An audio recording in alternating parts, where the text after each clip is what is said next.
घ्या लवकर घ्या.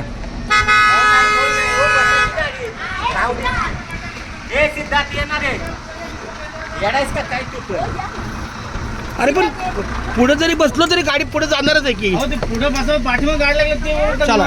पाठी घ्या पुढे घ्या सारखं घ्या ना बसा. इथंच बस. इथं बस. इथे बस स्वरा तू. इथे बस जरा. अरे बस ना दादाच आहे ना. 2 मिनिटं बसू दे हिला इथे. हे फोल्ड कर जरा. 2 मिनिटं बसू दे. पुढे उतरणार आहे. पुढे उतरणार. तुझा पुढे मामी बस इथं. राण्या तू बस इथं. हा बस. मावशी दोघांना बसवले पुढे फक्त. हो तुम्ही पण बसा. 5 मिनिटं बसवले. हां नाही करायचं माहिती आहे पण तरी पण जरा गाडी वळव थोडंसं हे करेपर्यंत